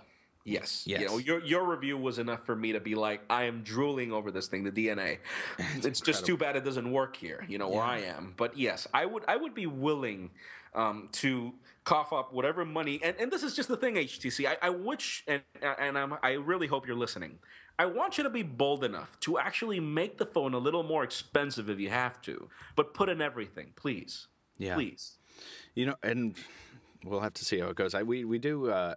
We have heard from HTC directly. Some of the guys on the floor at the Droid DNA launch were talking about Pocketnow, and it's I think at least one of them did mention the weekly. So I do hope that, because I feel like we give HTC such fan service on the podcast, and it sounds like some kind of like if you were conspiracy minded, you would think we were sponsored or something like that, because we're always like. More bad news out of HTC, but aren't they awesome? It's just the funny. It's just like the that funniest thing. We've got love. great relationships with each of the companies. HTC, I would say, is we have a great relationship with them, but it's always HTC is just different, and it's just funny because in my case, I've got, and I'm not going to lie to you, I have 7 HTC devices in my drawer. Whoa. I was ever since they built the first iPad, I just became a fan of their design. And it's just funny because none of those 7 devices in my drawer I got for free. I actually paid for. Yeah. Well, and sorry, I just had a massive coughing fit. It's fascinating how much sentimentality can play into which devices you keep around. And we know this as geeks, and listeners, you know this, because we're all kind of geeks in the same way, where it's like, I love HTC because they were the first Android phone I ever had was the HTC Evo on Sprint. Nice. And it was like the phone of 2010. Like, it was the thing everyone talked about. And so I really I remembered HTC from the times when I was selling them, and I was like, my God, it's finally great to have one of these. Yeah. Just for the record, listeners, every one of you that calls me an Apple fanboy, could you please ask me how many iPhones do I have in my drawer, please? Right. I would declare myself an HTC fanboy. Fine, I'll take it. It gets to that point where you're like, you're a real lover of a brand. When I was reading a blog entry about how the design of the HTC Evo came about, and it was a blog entry from a guy who worked at the engineering firm that HTC hired to design the physical, the physical embodiment of the device, because the chassis was not an HTC design. They brought in, they collaborated with another company on it. Yeah. Which was it's just fascinating. I'm reading about like the confluence of the pillowy design with the hard edges and all this kind of stuff. I'm like, my God, I've been sitting here for 25 minutes reading an article about how a mobile device is designed. One, I knew I was really geeky, but I didn't know I got to this extreme. 2, apparently I'm really in love with HTC. And then 2011 landed, and I was like, what are you guys doing? Agreed, man. Anyway, agreed. We've got to jump into to 2 pieces of listener mail, and then we got to go because we're at time, basically. And I hope that you will... I hope that we're able to get through this first one in a very short amount of time, because I feel like we talked about this for about a half hour at the start of the show, so maybe listener whose name I don't know how to pronounce, as usual, Kire or Kire, it is Kire. Kier. Okay. Either way, we got somewhere in there, we got one of them right. This is a good question. This is a Windows Phone question. Do you think over time the Metro UI design, or the modern UI design, will devastate all devices and applications as it's heavily integrated within the Metro tile design? Fashion does change quickly, and so do UIs. What will Microsoft do when users are bored? I've been using the Samsung Omnia 7 for 2.5 years now, and I'm sick of tiles, and now it's on my desktop. Fascinating. So this is a viewpoint we don't hear very often from, not only from somebody who doesn't like tiles, I mean, we hear that all the time, but, a user who's lived with them for a very long time and is now sick of them. Let me go ahead. Let me answer first. I completely sympathize with being bored with something. Even after 6 months, I think with my Samsung Focus back in the day, I was like, yeah, I'm kind of, I've grown tired of this. Let me go to something that's a little bit more visually fulfilling. But that happens to me on every platform, almost every platform. I get bored and I want to jump to the next thing. So I think this is a personality question more than it is a platform question. Because we've seen the opposite extreme with iPhone users, right? We've seen people who bought the iPhone back in 2007 and still have an iPhone 5, and they've bought every one. And for millions of people, they don't care that they have a static grid of icons. They don't find it boring. They're like, oh, this is familiar. This is home. And I think that's true for Windows Phone users as well. So I think this is a personality thing. I think this is like, if you're a platform jumper, then you're just going to be a platform jumper. It's not the platform's. Okay, I'll put this into this perspective. I studied business, and one of the things that I'm going to move a little bit into Samsung, but I'll make a point out of this. Okay. What Apple's done with the iPod and the iPhone is figure out a way to put it in style.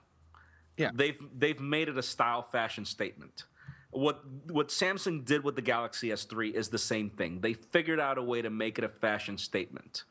And I think that Microsoft's marketing is terrible. Just like HTC's marketing is terrible, and that's the reason why these products haven't really taken off. There's a lot of genius behind the Metro UI, and there's a lot of genius behind a lot of the things.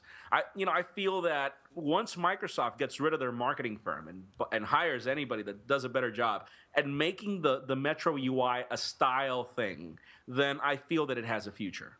But as of yet, I feel that it'll take more time. And the problem with more time is when you have an aggressive Apple that will not let you win.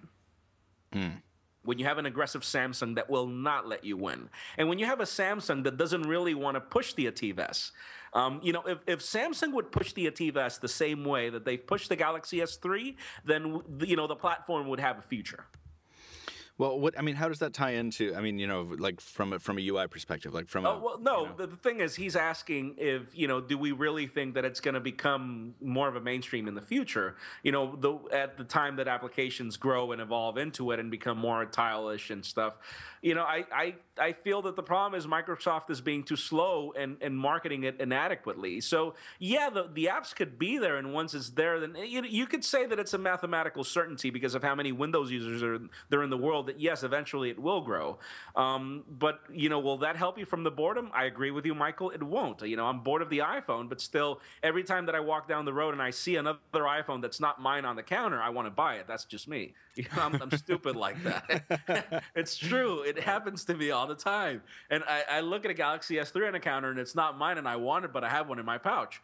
So it's just that. They figured out a way to make it such a fashion statement that people want to buy it.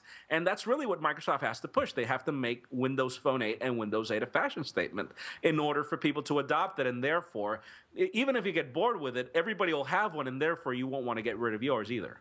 Right. Yeah, that's something I have a difficult time disagreeing with. Okay. I think we continue to be mired in this space where we don't have enough data for how Windows Phone 8 and Windows 8 are going to play together and how they're going to affect the market together and which direction they're going to drive users. And it's kind of like this herding cats thing. It's like, I don't know what this is going to do. So we will have to see. It's a good question. It is. And it's but it sounds like for you particularly, how did you say it before, Jaime? Kier. God, I can't say things. Sorry, buddy. Yeah. Well, it's going to get worse. Every piece of reader mail is from a name that I can't pronounce because I'm just inadequate. I think for you, Kay, you are going to be you are stuck in the same kind of dubious spot that the rest of us are, where you've held out for 2.5 years with the same UI, which is awesome. It's more than I've ever done in my life. But it sounds like you're ready for a change, and you shouldn't feel guilty about that. Agreed. Just to close us out, we have an interesting email from Frode Thorson Borseth. That's as close as I can get, perhaps Frode. By the way, listeners, he never pronounces my name right, so don't worry.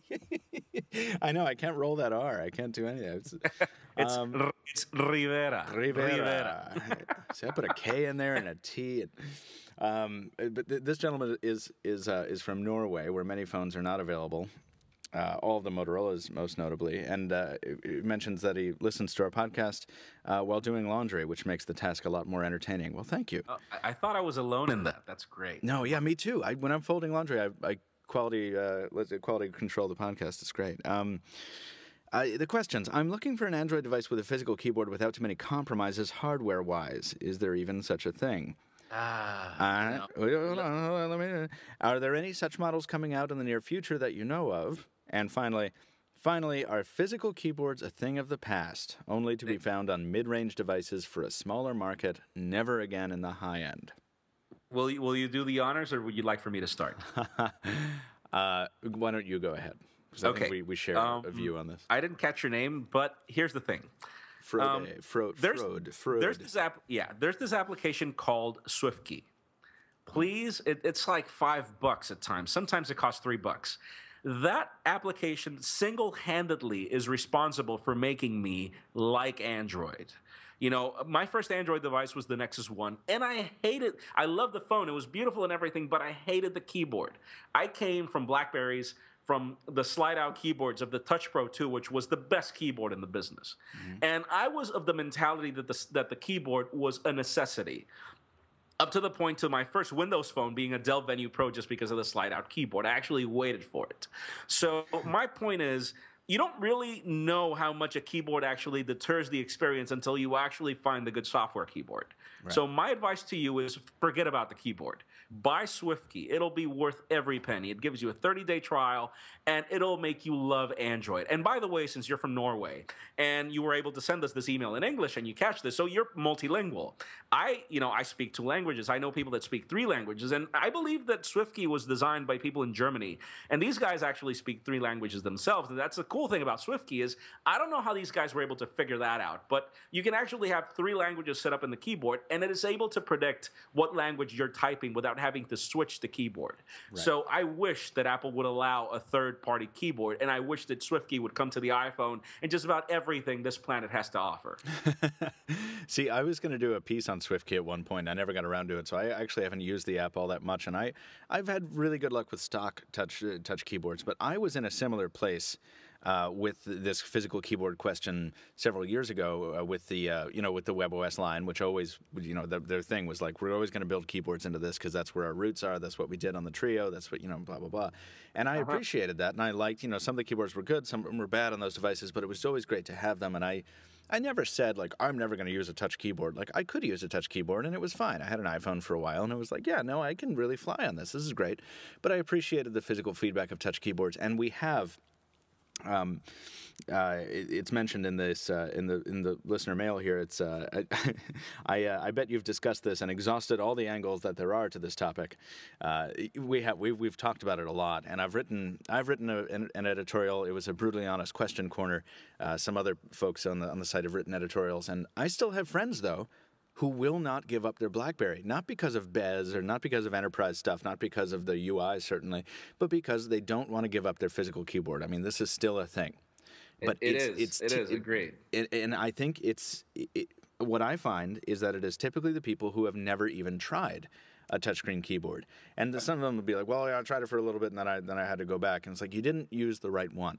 And here's the thing, people don't really remember this, but I remember when the iPhone was launched, the first generation iPhone. Steve Ballmer came on record and said it doesn't have a keyboard, so it's not a good email machine. Right. You remember that? Yeah, that's a good Ballmer voice. Yeah, and the funny thing is, I remember that Apple actually threw out like 3 or 4 tutorials on the keyboard specifically because people were having a hard time understanding that the keyboard was predicting what they were typing. And so people would actually look at the keyboard and type. And, that's the biggest issue. A friend of mine, the same BlackBerry friend that I told you that's giving his daughter an iPhone 5, he's like, I don't want to get an iPhone. He's like, I want a keyboard. And I'm like, I showed him my finger, and he's like, oh my God, because my finger covers like half 3 the keyboard. Keys on the right.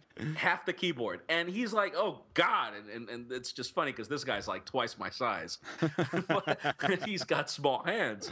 And so I'm like, okay, this is the reason why I moved away from software keyboards.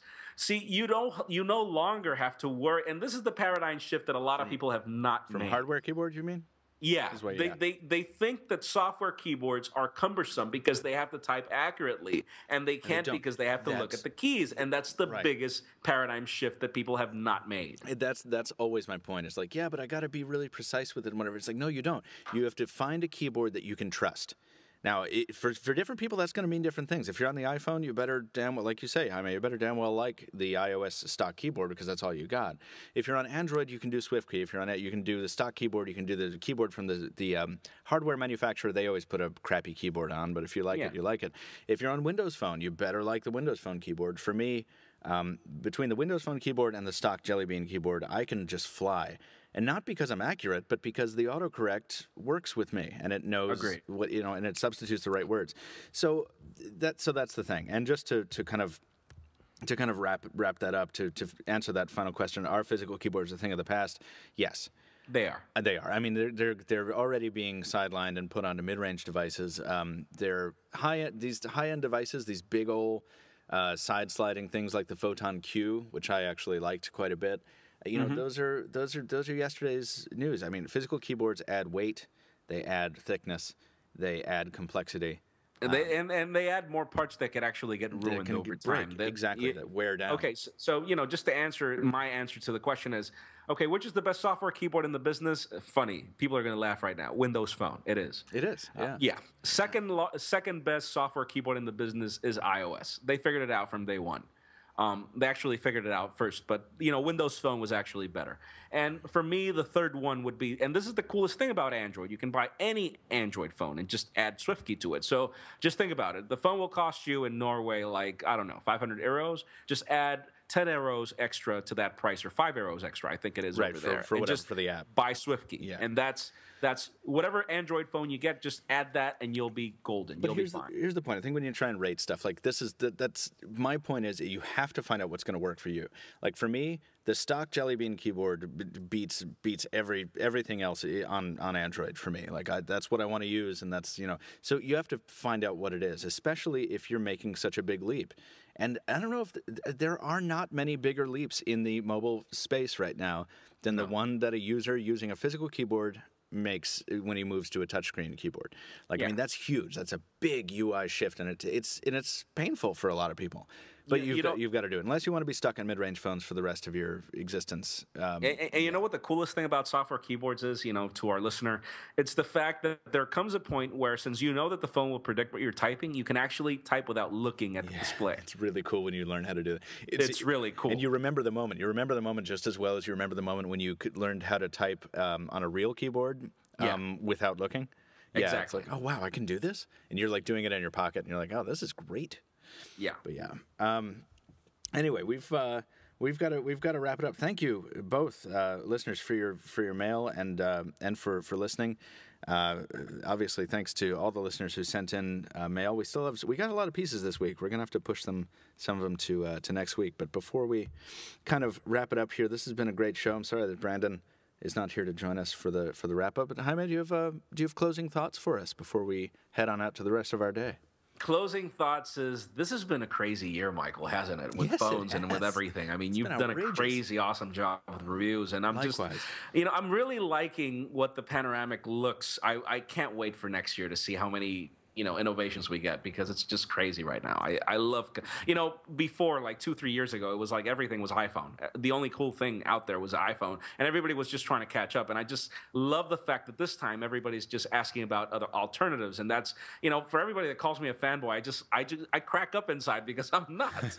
You know, I'm Apple's biggest critic, which is something. You know, I'm just everybody's biggest critic, and I think that we are on a segue to something beautiful coming up next year, and I just can't wait. I think you're right, and it's as Joe Levi often says, it is a wonderful time to be alive, and it's a great time to follow the technology space, because this year has been absolutely outrageous with a lot of innovations. We're seeing some of the fiercest competition we've ever seen in the space, which I didn't necessarily expect, because we now have fewer relevant players in the space than I think we've ever had before. And Agreed. and it's just getting really, really impressive, and I also can't wait to see what next year brings. But thankfully, we got a couple weeks left before that happens, and then I get to see you at CES. That's going to be awesome. We get to meet in person at CES. That's going to be a ball. And we are going to, I think, we are going to at least try to podcast live from CES. So we'll be able to do that thing where we're actually in the same room, and we can, well, isn't that going to be amazing? That's going to be awesome. All right. Well, on that note, on that hopeful note, we are wrapping up one of the longer episodes of the Pocketnow Weekly. Great conversation today. Thank you very much for joining us, Jaime. Thank you. Thank you for the invite, as always. Absolutely. We got to have you on a little bit more often here. It was a little too long this time. Listeners, feel free to throw a tweet our way, as most of us are pretty active on the Twitter sphere. I don't know if anybody tweets as much as I do, but Jaime is at Jaime_Rivera. Is that correct? That's right. Good. Brandon is at Brandon Miniman, and I am at Captain Two Phones. Thanks, everyone, for listening, and we'll see you next week.